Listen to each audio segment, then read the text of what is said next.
بسم اللہ الرحمن الرحیم الحمد للہ رب العالمین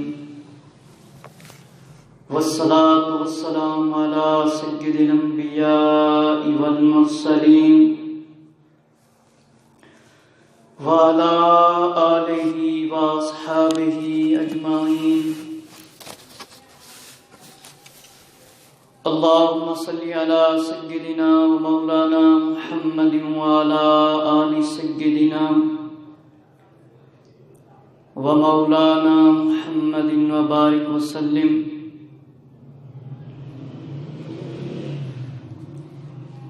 اللهم صل على محمد وعلى آل محمد كما صليت على إبراهيم وعلى آل إبراهيم إنك حميد مجيد اللهم بارك على محمد وعلى آل محمد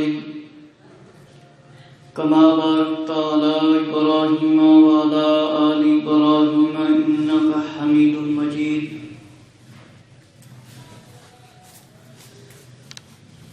اللہ کے پیارے محبوب شاہ بنی آدم نور مجسم غیب کی خبریں دینے والے آقا حضرت محمد صلی اللہ تعالی علیہ وآلہ وسلم کے درود و سلام کے بارے میں بے شمار فرامین ہیں۔ حضرت ابو سعید خدری رضی اللہ تعالیٰ عنہ سے روایت ہے،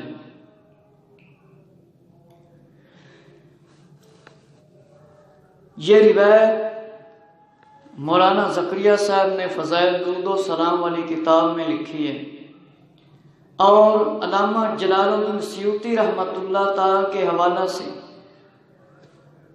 المفرد امام بخاری رحمۃ اللہ تعالیٰ کی کتاب اور الترغیب کے حوالے سے ابن حبان کے حوالہ سے ان دلیلوں کے ساتھ لکھی ہے کہ آقا علیہ السلام کا ارشاد ہے کہ آقا علیہ السلام نے فرمایا، جس کے پاس صدقہ کرنے کو کچھ نہ ہو، جس کے پاس صدقہ کرنے کو کچھ نہ ہو، وہ درود بھیجے حضرت محمد صلی اللہ علیہ وآلہ وسلم پر اور کہے اللہم صلی علی محمد عبدک ورسولک وصلی علی المؤمنین والمؤمنات والمسلمین والمسلمات۔ مسلمان مرد اور عورتوں پر یہ دعا کریں، اس کے لیے زکوٰۃ یعنی صدقہ ہونے کے قائم مقام، اور مومن یعنی مسلمان کا پیٹ کسی خیر سے کبھی نہیں بھرتا یہاں تک کہ وہ جنت میں پہنچ جائے۔ یعنی آقا علیہ السلام پر درود پڑھنا صدقے کے قائم مقام آقا علیہ السلام نے بیان فرمایا کہ جو صدقہ نہیں کرتا وہ درود شریف پڑھ لے تو یہ زکوٰۃ اور صدقہ دینے کے ثواب میں برابر قرار دے دیا۔ حالانکہ یہ ایک ایسا صدقہ ہے اور ایک ایسا فریضہ ہے جو بندوں پر فرض ہے۔ درود شریف ایسا فریضہ ہے جو بندوں پر فرض ہونے کے علاوہ اللہ تعالیٰ اس کے فرشتے بھی اس پر عمل کرتے ہیں۔ یہ اللہ تعالیٰ اور اس کے فرشتے درود و سلام پیارے آقا علیہ السلام پر پڑھتے رہتے ہیں۔ مولا علی رضی اللہ تعالیٰ کی روایت ہے کہ مجھ پر درود تمہارا بھیجنا تمہاری دعاؤں کو محفوظ کرنے والا ہے۔ یہ آقا علیہ السلام کے فرمانوں میں سے فرمانے والی شان ہے، میں نے آپ کے سامنے پیش کی ہے، جو کہ تبلیغی نصاب کے اندر لکھے۔ پچھلا جمعۃ المبارک کو بے نمازی کی سزاؤں کا بیان شروع کیا تھا۔ آج بھی آگے سے شروع کرتے ہیں۔ اللہ رب العزت ارشاد فرماتا ہے قرآن مجید کے اندر، بسم اللہ الرحمن الرحیم، وَأْمُرْ أَهْلَكَ بِالصَّلَاةِ وَاصْطَبِرْ عَلَيْهَا لَا نَسْأَلُكَ رِزْقًا نَحْنُ نَرْزُقُكَ وَالْعَاقِبَةُ لِلتَّقْوَىٰ۔ اور اپنے گھر والوں کو نماز کا حکم دے، اور اپنے گھر والوں کو نماز کا حکم دے، اور خود اس پر ثابت رہے کہ کچھ ہم تجھ سے روزی نہیں مانگتے، ہم تجھے روزی دیں گے، اور انجام کا بھلا پرہیزگاری کے لیے۔ اللہ رب العزت نے یہ مسلمانوں کو حکم فرمایا کہ اپنے گھر والوں کو بھی نماز کا حکم دو، خود بھی نماز پڑھو، اس پر ثابت رہو۔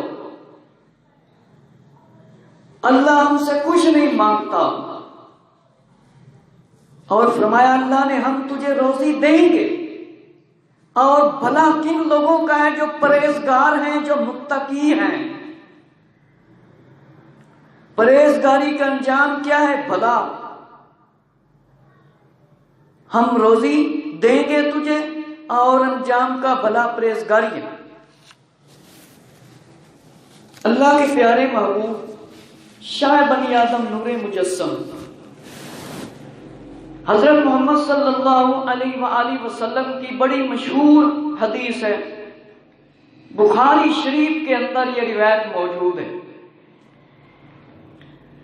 حضرت سیدنا ابو ہریرہ رضی اللہ تعالی عنہ سے روایت ہے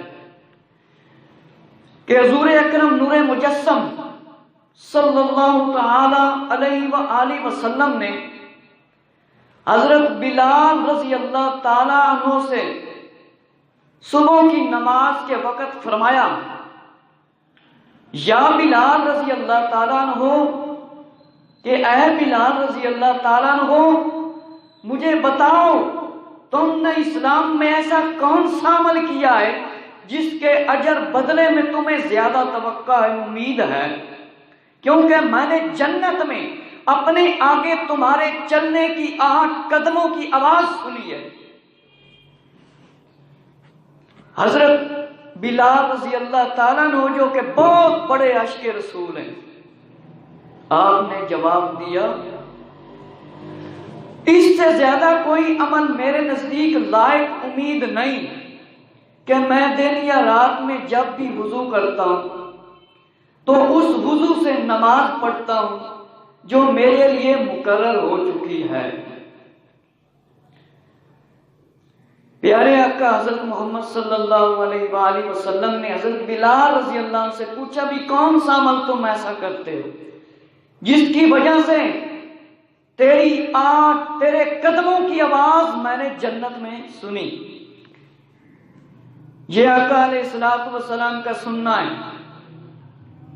آقا علیہ الصلوۃ والسلام کا سننا، آقا علیہ الصلوۃ والسلام کا بیان فرمانا، آقا علیہ الصلوۃ والسلام کا چلنا، یہ عام انسان کی طرح نہیں ہے۔ اب دنیا میں کوئی ایسا انسان نہیں کہ مدینہ شریف میں ہم پہنچے ہوں، ہم پاکستان میں ہوں، ہمارے قدموں کی آواز وہاں پہ آدمی سن لے۔ کوئی سن سکتا ہے؟ نہیں۔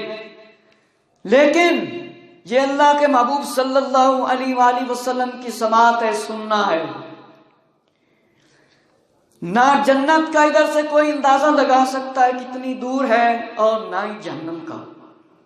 اور یہ حدیث بھی صحیح ہے اور بخاری شریف کی ہے کہ حضرت بلال رضی اللہ تعالیٰ عنہ جب وضو فرمایا کرتے 2 رکعت نفل پڑھتے، تحیۃ الوضو جس کو کہتے ہیں، وضو کو، جس کو جب مسجد میں ٹائم ہو تو وضو کریں تو 2 رکعت نفل پڑھیں۔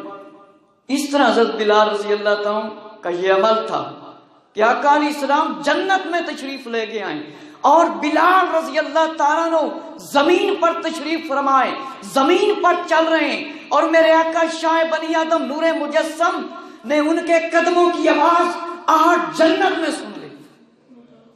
یہ آقا علیہ السلام کا سننا، کیونکہ آقا علیہ السلام نے فرمایا ہے تم میں سے میری مثال کوئی نہیں، میرے جیسا کوئی نہیں تم میں۔ اب جو لوگ کہتے ہیں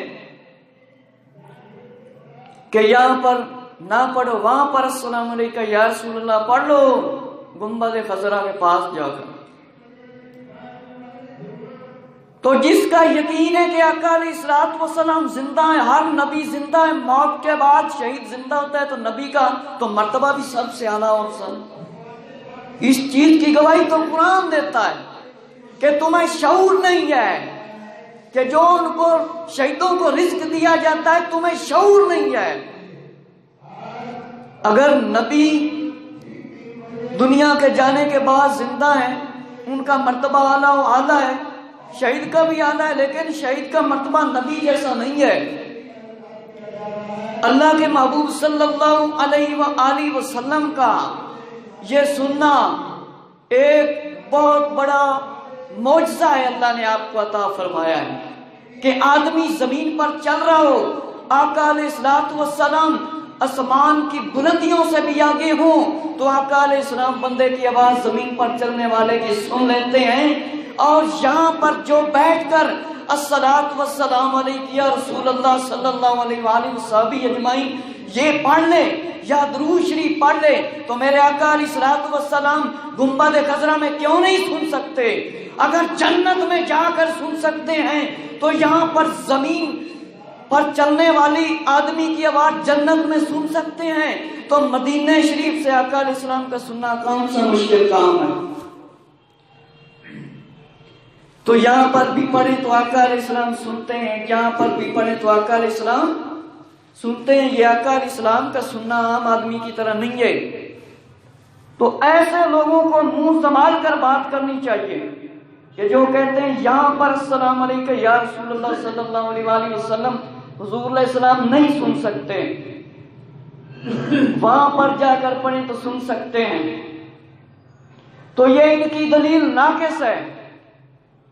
حضرت امام بخاری محمد بن اسماعیل رحمۃ اللہ تعالی نے یہ حدیث شریف لکھ کر ثابت کر دیا کہ حضور علیہ الصلوۃ والسلام کے اصحاب رضی اللہ تعالیٰ کا اس بات پر ایمان ہے، ان کا یقین ہے کہ آقا علیہ الصلوۃ والسلام جنت میں بھی جا کر زمین پر چلنے والے کی آواز آٹھ سن لیتے ہیں۔ تو آقا علیہ السلام کے لیے درود شریف سننا یہاں سے پاکستان ہو یا کوئی بھی ملک کو سننا مشکل نہیں ہے۔ حضرت ابو ہریرہ رضی اللہ تعالیٰ عنہ سے اور روایت ہے، امام نسائی رحمۃ اللہ تعالیٰ نے اپنی کتاب کے اندر اس کو لکھا ہے اور الترغیب کے اندر بھی لکھا ہے۔ حضرت ابو ہریرہ رضی اللہ تعالیٰ عنہ اور ابو سعید خدری رضی اللہ تعالیٰ عنہ سے روایت ہے کہ ایک دن آقا صلی اللہ تعالیٰ علیہ وآلہ وسلم نے خطبہ ارشاد فرمایا اور فرمایا اس ذات کی قسم جس کے قبضہ قدرت میں میری جان ہے، میری جان ہے، یہ 3 دفعہ آقا علیہ السلام نے فرمایا، اور اس کے بعد اللہ کے محبوب صلی اللہ علیہ وآلہ وسلم نے گردن مبارک جھکا لی اور فرمایا ہم میں سے ہر شخص کی گردن جھکا کر رونے لگے، ہر شخص اپنی گردن جھکا کر رونے لگا، لیکن ہمیں معلوم نہیں کہ حضور صلی اللہ علیہ وآلہ وسلم نے 3 بار قسم اٹھائی۔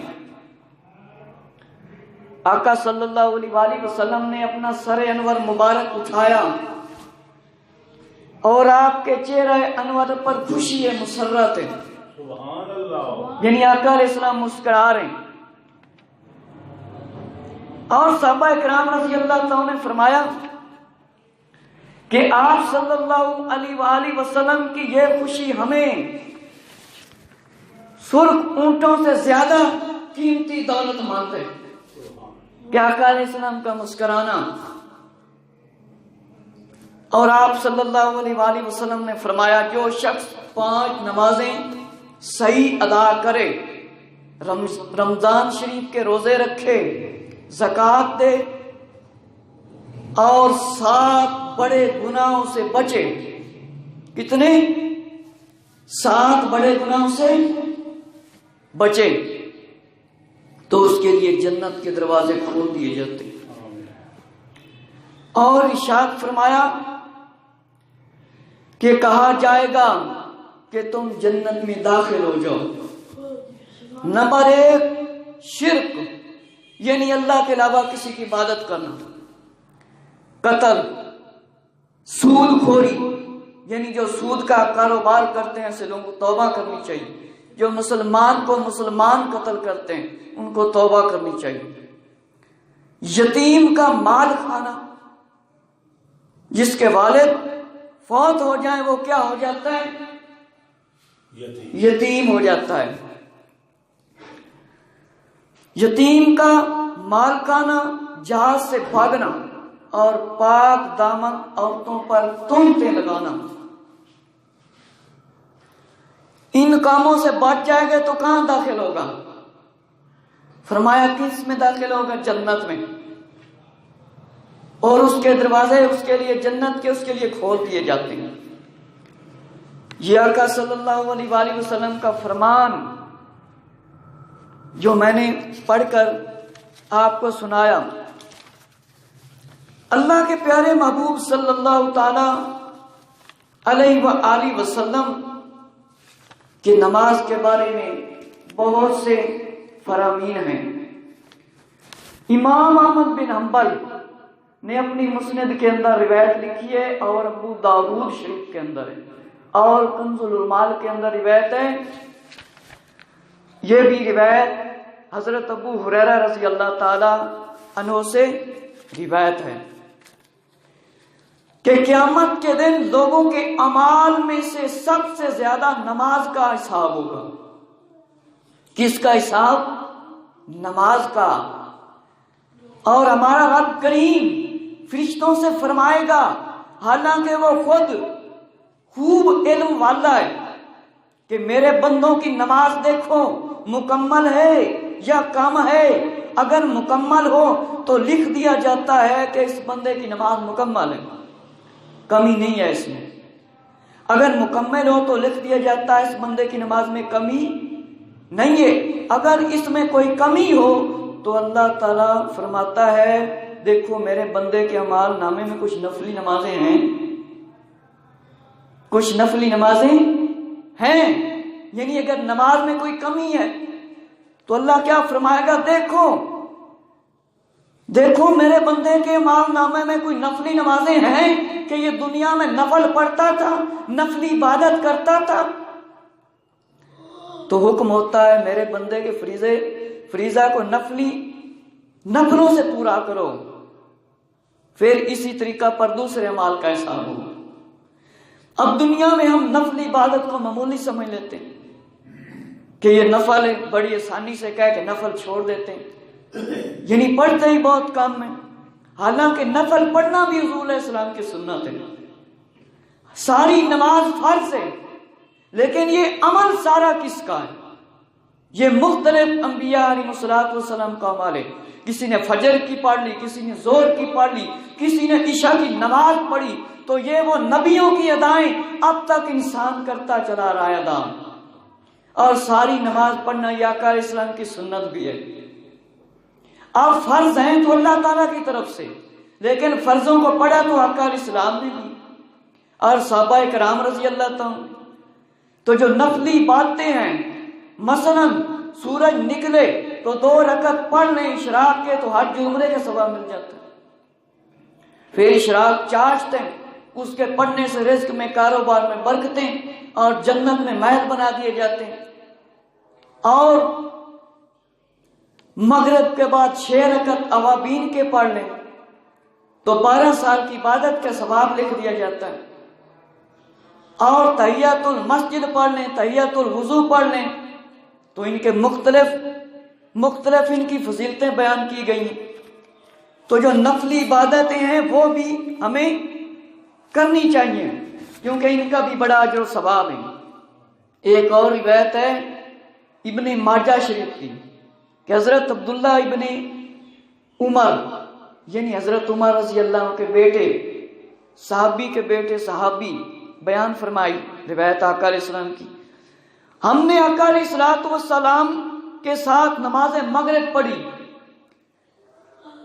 بعد میں عشاء کی نماز کا انتظار کرنے کے لیے بیٹھے تھے، بیٹھ گئے اور جانے والے تھے کہ حضور صلی اللہ علیہ وآلہ وسلم ان بیٹھنے والوں کے پاس تشریف لائے، اور آقا علیہ السلام نے اپنے گھٹنے مبارک کے سہارے پر بیٹھ کر فرمایا تم خوش ہو جاؤ کہ تمہارے رب نے آسمان کا ایک دروازہ کھول دیا ہے، ایک دروازہ کھول دیا ہے، اور تمہارا ذکر فخر کے طور پر فرشتوں سے فرما رہا کہ جو ایک نماز کے انتظار کے لیے بیٹھتا ہے، مثلا آدمی کو کوئی کام نہیں ہے وہ بیٹھ سکتا ہے، جس کو کوئی کام ہو وہ نہ بیٹھے،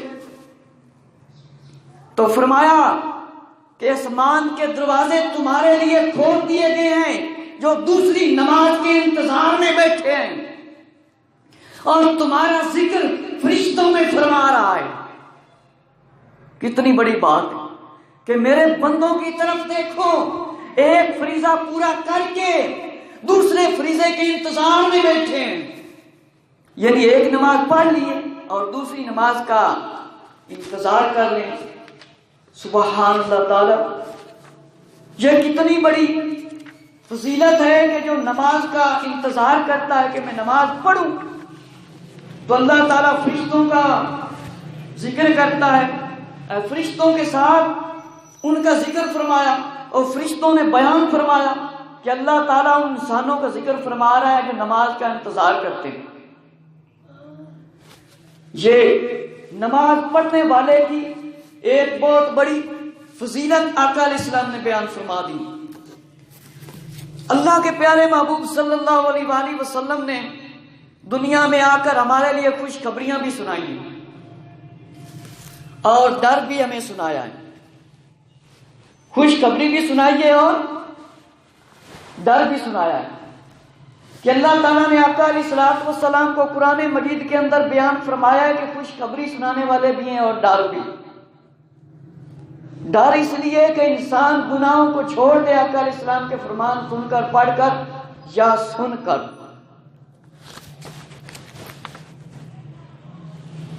اللہ کے پیارے محبوب حضرت محمد صلی اللہ تعالی علیہ وآلہ وسلم کے بے شمار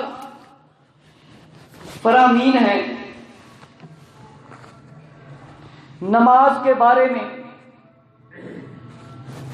کہ لوگوں کو عذاب کیسے ہوتا ہوا آقا علیہ السلام نے دیکھا۔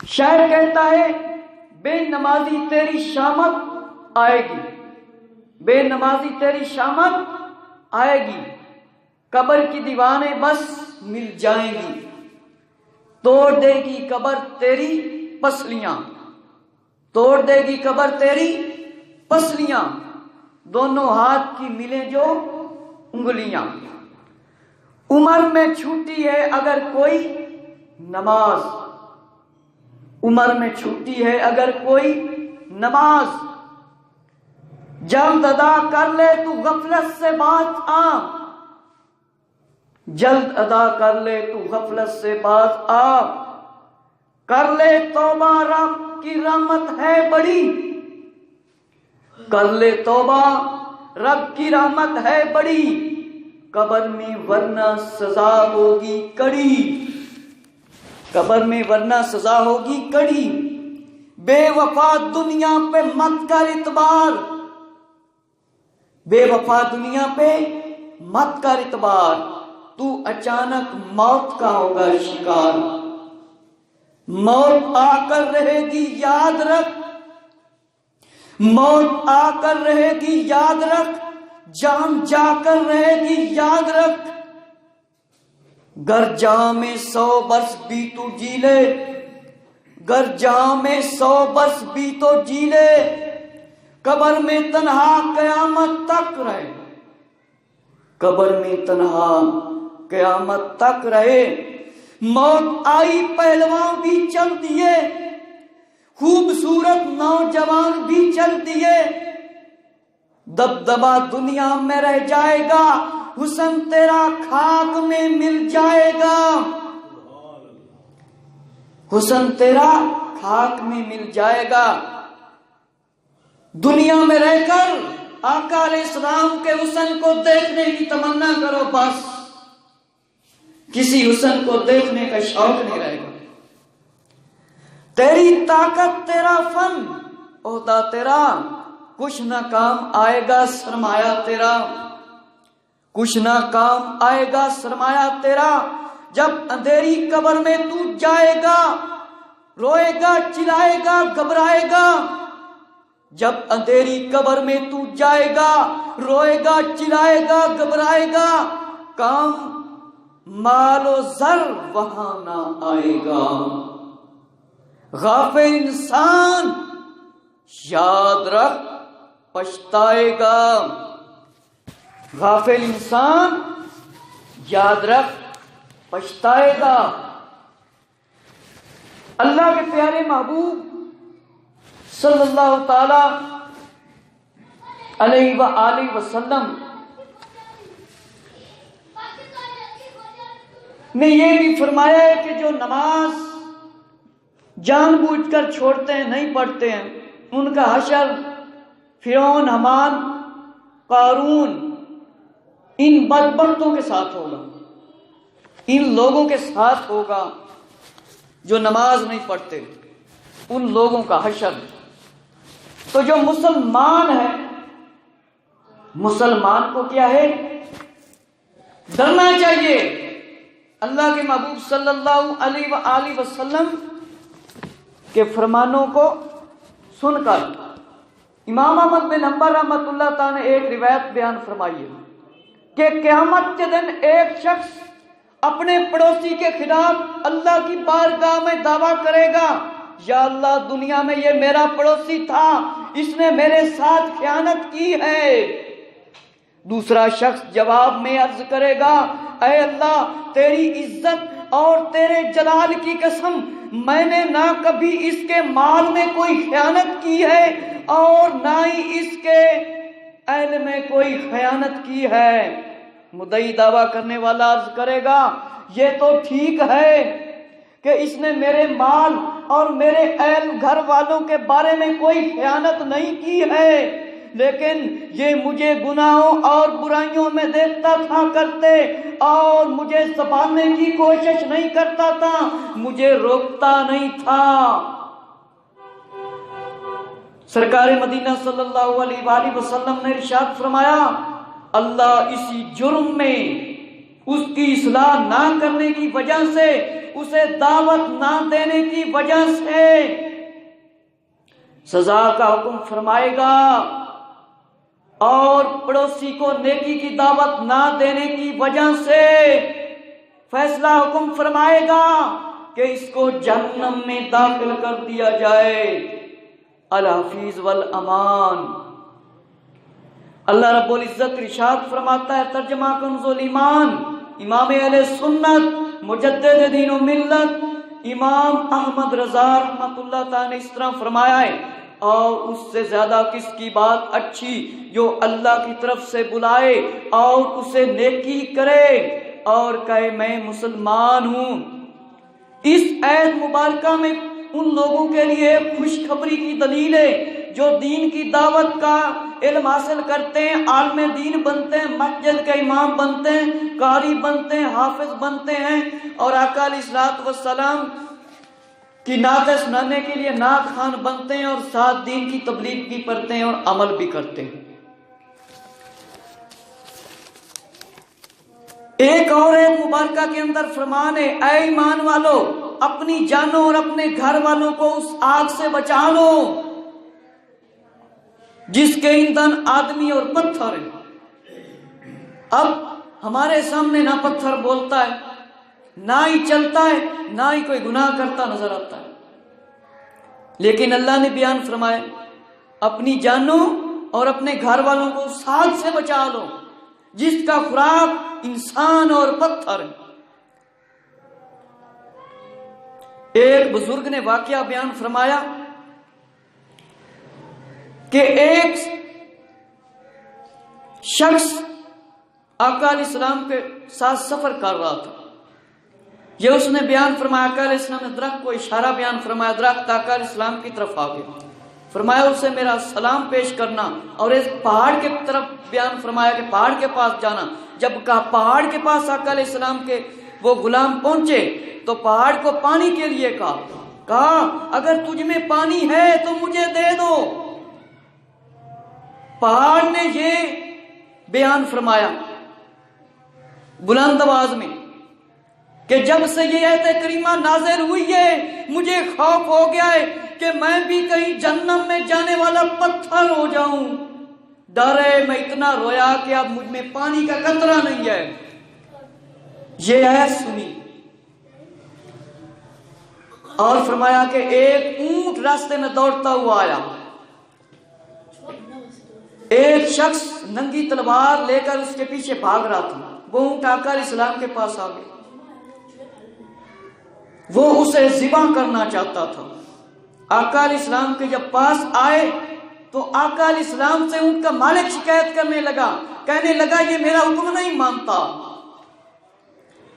اونٹ سے جب عرض کی گئی تو اونٹ نے کہا یا رسول اللہ صلی اللہ علیہ وآلہ وسلم میں اور کاموں میں نافرمانی تو نہیں کرتا مگر غلط کاموں میں اس کی ضرور نافرمانی کرتا ہوں. یہ شخص ان لوگوں میں سے ہے جو عشاء کی نماز نہیں پڑھتے اور سو جاتے ہیں، اور مجھے اس بات سے خوف آتا ہے کہ کہیں ایسا نہ ہو کہ اس پر اللہ کا عذاب نازل ہو اور میں بھی اس کی لپیٹ میں آ جاؤں.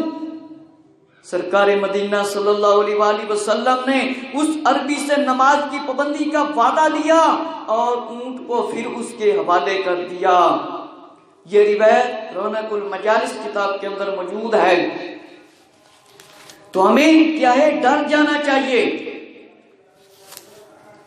ایک اور واقعہ ہے، آقا علیہ السلام نے فرمایا کہ اس آنکھ کو آگ نہیں چھوئے گی جو رات کے حصے میں خوف خدا میں روئے، اور نہ اس آنکھ کو آگ لگے گی جس نے اللہ کی راہ میں پہرا دیا. ایک اور مقام پر ارشاد فرمایا جو شخص دوزخ میں نہیں جائے گا جو خوف خدا سے رویا ہو. ہمارے اندر خوف خدا نہیں ہے، ہم اللہ سے نہیں ڈرتے، بندوں سے زیادہ ڈرتے ہیں. الحفیظ والامان، یہاں تک کہ دودھ تھنوں میں سے واپس چلا جائے رائے خدا کا غبار دوزخ کا دھواں اکٹھے نہیں ہوں گے. آقا علیہ السلام نے فرمایا. حضرت عبداللہ بن عمر بن عاص رضی اللہ عنہ سے روایت ہے کہ خوف خدا سے ایک آنسو بہانا 1000 سال 1000 دینار خیرات کرنے سے بہتر ہے. ایک خوف کا آنسو ہماری آنکھ سے نکل جائے تو 1000 دینار روپے خرچ کرنے سے بہتر ہے اور زیادہ عزیز ہے. اور سیدنا عون بن عبداللہ رضی اللہ تعالیٰ نے فرمایا مجھے ایک روایت پہنچی ہے کہ خوف خدا سے بہنے والے آنسو انسان کے جس حصہ بدن سے لگ جائیں وہ حصہ بدن کا دوزخ پر حرام کر دیا جاتا ہے. کہ اللہ تعالیٰ کے خوف سے آنسو آیا ہے، کوئی گناہ چھوڑ دیا، رونا آ گیا ہے، تو وہ آنسو آپ کے جسم کے کسی حصے پر گر گئے، ہاتھ پر گر گیا یا آپ کے چہرے کے پر بہہ گیا ہے، تو فرمایا وہاں پر دوزخ کی آگ نہیں چھوئے گی، بلکہ آقا علیہ السلام نے فرمایا دوزخ پر حرام ہو جاتا ہے اس کا وہ والا حصہ. اور سیدنا کندی رحمۃ اللہ تعالی نے فرمایا خوف خدا کی وجہ سے نکلنے والا آنسو کا قطرہ سمندر کے برابر کو آگ کو بجھا دیتا ہے.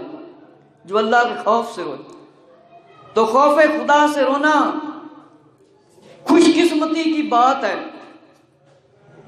اور ایک بار سیدنا عیسیٰ علیہ السلام اللہ کے پیارے نبی جو کہ دنیا میں آئیں گے اور کفار بد کردار سے مقابلہ کریں گے، ایک سرسبز شاداب بستی سے گزر رہے تھے.